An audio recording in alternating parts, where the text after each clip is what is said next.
Korriku është muaji kur arat marrin ngjyrën e artë dhe muajt e tërë të punës së fermerëve shpërblehen me korrjen e grurit. Edhe për fermerin Elvir Uka ka nisur një nga periudhat më të rëndësishme të vitit. Pas një sezoni të gjatë pune, ai ka dalë në arë për të mbledhur prodhimin e këtij viti. Para se me fillu me fol për korrjen e grurit, për çka kemi ardhur sot këtu në komunën e Pejës, është mirë ndoshta më tregu por neve, por edhe për shikuesit se si ka qenë viti 2026. Nëse marrim që nga muaji janar deri më tash, që jemi në muajin korrekt, si ka qenë ky vit për juve fermerët? Ka pas sfida apo besoj? Po normal, si çdo vit edhe ky vit ka pas sfidat e veta. Realisht na mbajemi shumë prej kushteve klimatike, si fermerë gjithmonë edhe, po relativisht edhe ky vit ka qenë i mirë, sa i përket rendimentit të grurit. Mendojmë që Okej. Na momentalisht tash kemi ardhur këtu edhe po i shohim këto toka të cilat në fakt ju shumicën e tyre edhe i keni bob korrje të tyre. Më tregon me sa hektar tokë ndoshta keni nisë procesin e korrjes së grurit për këtë vit? Për këtë vit kemi dikon rreth 50 hektar grur, që tash jemi vetëm për përfundim, thuajse. Rendimenti ka qenë edhe tash edhe më e mirë, kushtet e klimatike kanë qenë mjaft mira. Për fermerët, korrja është momenti kur vlerësohet gjithë mundi i investuar gjatë vitit. Çdo kalim i kombajnës shënon fundin e një cikli që ka nisur me përgatitjen e tokës, mbjelljen dhe kujdesin e vazhdueshëm për kulturën e grurit. Përkundazi që çmimet e plena artificiale këtyre tjera, gjëna tjera janë konë shumë të larta në krahasim me çmimin e grurit, tash që është dikon 17 deri në 18 cent që e marrin mullinat. Kjo pak në ana.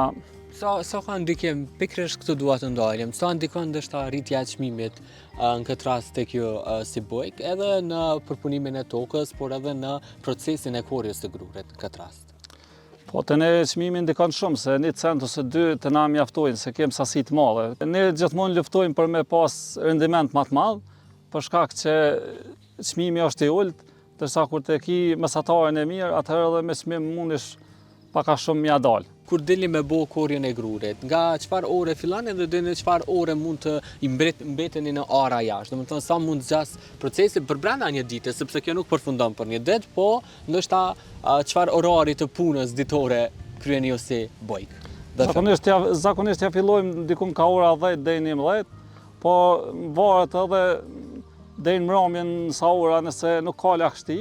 Të ne kështu zakonisht ka lagështi nga 8-9 mbrëmje. Edhe mujmë, nëse nuk ka lagështi, mujmë me vazhdu deri në 10-11 mbrëmje.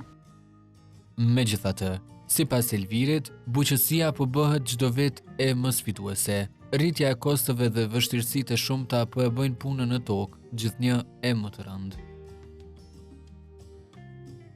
Më trego pak nga përvojat e tua në kambaj, se kujton atë kohën herën e parë që Elviri ka qenë i gatshëm të ngasë një kombaj edhe të bëj korrjen e grurit. Më trego pak si përvojë se ç'ka qenë nëse kthehemi në vite pas në kohë. Është s'po di se ëndë si graj kombajs hiç, po. Kur e ke bo përpara korrjen këtë rast, ç'është e kujton, në cilin vit ke fillu, me po si për herë të parë, mandej ç'është e ke vazhdu në ndërkohë, Ta kem si trashëgimi, çdo vit që mbjellim, prej para lufte mbjellim grën, po në sasi më të vogël. Domethënë ç'më thon parcella më të vogla. Sasi më të vogël. Kem mbjellën sasi më të vogël, po gradualisht jem shkutu rrit. Ne ku jemi këtu, më trego pak si quhet ky vend ku jemi ne këtu tash, në cilin fshat? Ky është fshati Zagerm, komuna e Pejës. I kem dikun rreth 15 hektarë të mbjellura me grër. Sa fermerë të tjerë ose bojk të tjerë numëron ky fshat? A ke ndonjë ide, a ka edhe të tjerë të cilët bashkohen për ta kryer procesin e korrjes së grurit? Unë jam fermer nga fshati Zaç, por në gjitha fshatat ne kam parcella toka që i punoj. Edhe kështu që edhe këtu këtë vit i kam mbjell grër, siç po shihet. Ai thotë se korrja duhet të përfundojë në kohën e duhur. Temperaturat e larta dhe moti i thatë ndihmojnë në zhvillimin e punimeve, ndërsa çdo vonesë mund të sjellë humbjen në rendiment. Na trego pak në cilën periudhë, domethënë këtë vit keni filluar të merreni me procesin e korrjes së grurit, sepse thatë që shumicën e tyre edhe keni përfunduar.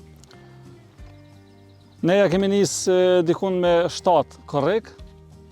Besoj që edhe një 4-5 ditë edhe përfundon e gjithë korrja e grurit për këtë vit.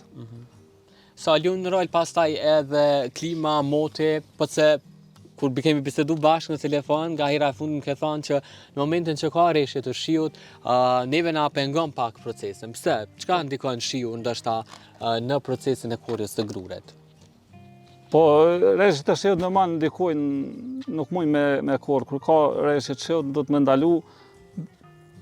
Normal do të edhe një ditë ose 2 me prit në varë derisa të tërët pak gruri, pastaj me vazhdu. Kështu që këtë vit kem pas pak probleme me kushte, me motin se na kanë ndërprer disa ditë, po kem vazhdu. Atëherë nga praktika juaj edhe përvoja që keni pas në bujqësi edhe në korrjen e grurit, çfarë temperature duhet të jetë ndoshta e përshtatshme që të bëhet procesi i korrjes së grurit? Si do duhet ndoshta të qëndroj moti që ju me mujt me përfundu procesin tamam në kohë? Temperaturat më të mira janë për sot 30 gradë deri në 35 normal. Sa më nxehtë është më mirë për korrjen e grurit, është më më përshtatshme, ndoshta më efikase. Po është më përshtatshme, më efikase. Okej. Nëse marrim për dallim nga verërat e kaluara, po flas edhe për vitet më herët, ndoshta kur keni punu, mendoni se ka qenë shumë më e lehtë korrja e grurit duke marrë parasysh që verërat në Kosovë kanë qenë shumë të nxehta, apo jo dikur?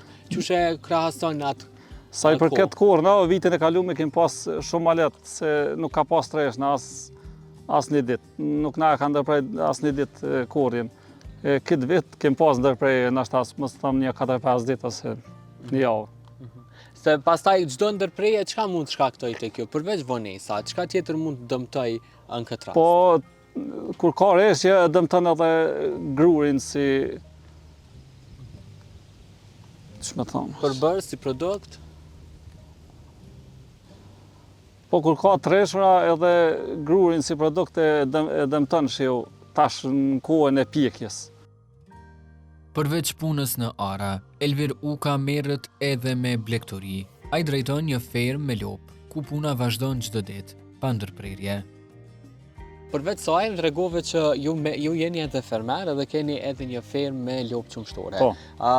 Po këtë rast, ju në farformë edhe siguroni ushqimin për lopët. Atëherë, mund na tregosh pak deri në çfarë sasie ka nevojë ju të grumbulloni si fermer për ta pasur të themi dimrin e sigurt që lopët e tua të kenë ushqim të mjaftueshëm për gjatë gjithë sezonit deri në pranverë. Po rregullisht për nevojat e fermës na duhet dikon rreth 70 ton deri 100 ton çdo vit, kështu që pjesën tjetër e çojmë mulli.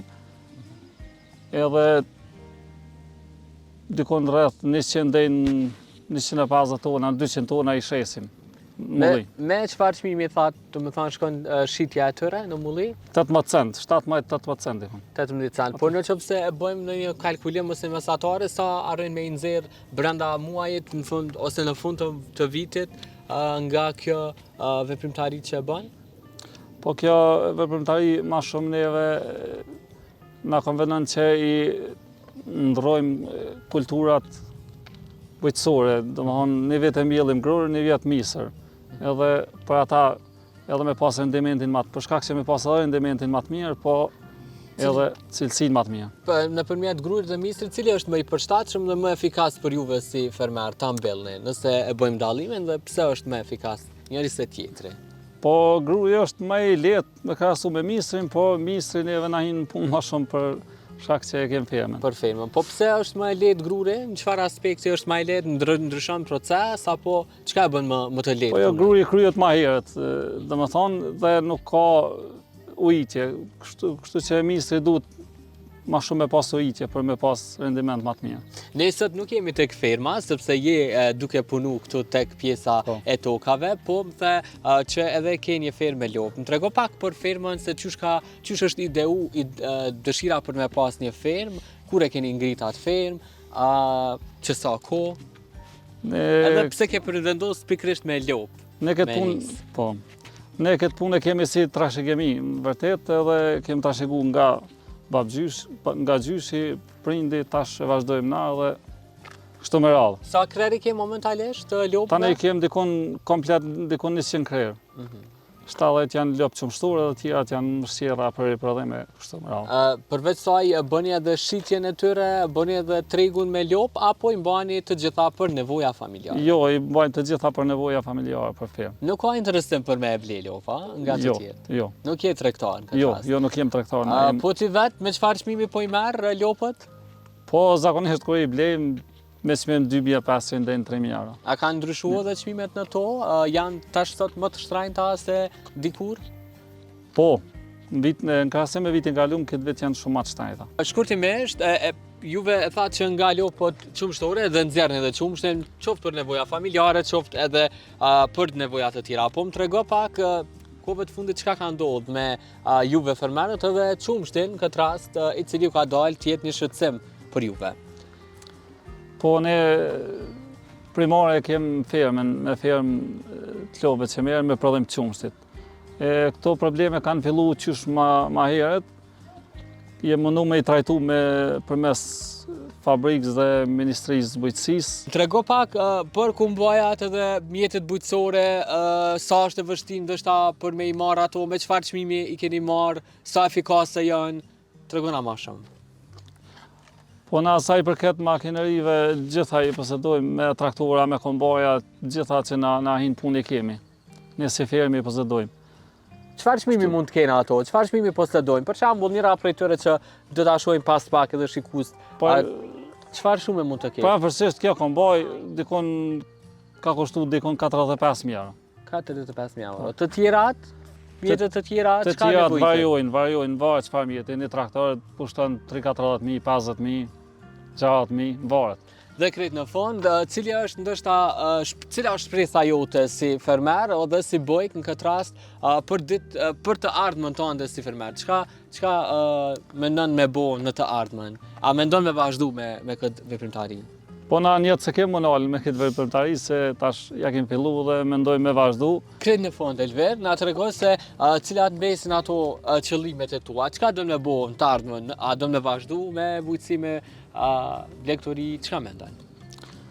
Po normal që na do të vazhdojmë, nuk do të ndalem, sepse këta e kemi prioritet, nuk ja kemi nisë për mund dalë, edhe nuk do të ndalemi, pavarësisht a humbim a fitojmë, gjithmonë do të me pas parasysh vetëm punën, mos më nalë, fitimi herë është i mirë, herë i dopt, herë hiç, po na nuk e kemi jetë më nalë.